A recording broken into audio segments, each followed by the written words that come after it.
আইছি তখন তোমার ব্যবহার মায়ের সাথে করা দেইকা আমি বুঝছি যে বাকি 29টা দিন তুমি আমার ভাই আর মায়ের সাথে সেম ব্যবহারে করো। আজকে তুই আজকে কি কয়া পার হবি ক এমা কি করবো এখন ক? তোর বউ তুই কি ব্যবস্থা করবি? তোর বোর চেহারা আমি দেখাই দিছি, এখন তুই কি করবি করাই মানে কাই না মাতার দাঁড়াও না, এর মতো বইয়ের এই বাড়িতে স্থান নাই। তোমাকেও কথা আমি বিশ্বাস করে নাই। কেন মানুষ কয় যে মায়ের কথা শুনে শাশুড়ের বইয়ের উপর অত্যাচার করে, বইয়ের কথা শুনে মায়ের উপর অত্যাচার করে। আজকে দুইজনের আমি বাস্তব সেটা প্র্যাকটিক্যাল প্রমাণ করাইলাম। ওইটা দেখে আমার মায়েও ভাইয়ের কোনো দোষ নাই। একটু আমার দুর্বলতার সুযোগ পায়া তুই কি ব্যবহারটা করলি আমার মায়ের বাড়ি থেকে বের কইরা দিলি।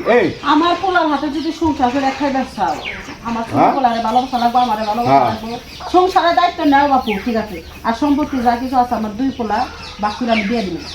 প্রত্যেকটা কাজ আমার বাড়ির প্রত্যেকটা কাজ খুঁটি খুঁটে করবি।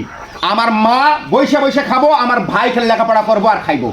একটা টু শব্দ যদি এই বাড়ির মধ্যে করিস তাহলে তোর এই বাড়ির সেদিন থেকে সংসার নষ্ট। এখন তুই কি করতে চাস সেটা আমার মা ভাইয়ের কাছে আমার কাছে দেখবার না পারে তাহলে বাইরে করে দাও। বুঝলা বল আমার মায়ের কাছে ভাইয়ের কাছে মাপসা, আমার কাছে কিচ্ছু চাওয়া লাগবে না। আমার মনে কিচ্ছু নাই। আমার মায়েরও প্রয়োজন, বইয়ের প্রয়োজন। আমার মা কি কবি ক? মা আসলে আমি এতদিন যা করছি ভুল করে ফেলছি, আপনি আমার মাফ করে দেন। তোমার আমি ওই দিনটাই মাফ করবো, যেদিনকার সংসারের মধ্যে মন দিবা, সেই সংসারে ভালোবাসা বুঝবা, আমাকে ভালোবাসা দিবা, তখন আমি বুঝবো তুমি ভালো হয়ে গেছে, তখন তোমার মাফ করবো, তার আগে না। আর মা শোনো মা,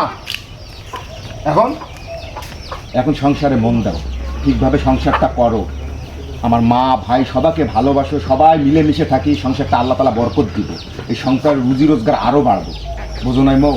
এখন কি করতে চাচ্ছ তুমি শোনা? মা এতদিন যা করছি আমি ভুল করছি। আজকের পর থেকে এই সংসারটা শুধু তোমার একা না, এই সংসারটা আমার।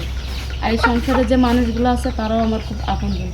আমি এতদিন পরে বুঝছি আমি যা করছি সবই ভুল করছি, অন্যায় করছি। তুমি খালি বারবার ভুল করো, কিন্তু এই মার ডাং খাওয়ার পর নি তোমার মাথায় বুদ্ধি আসে, ঠিক আছে? মারবে কে গোলামের নাতি, কাট দেস না কে।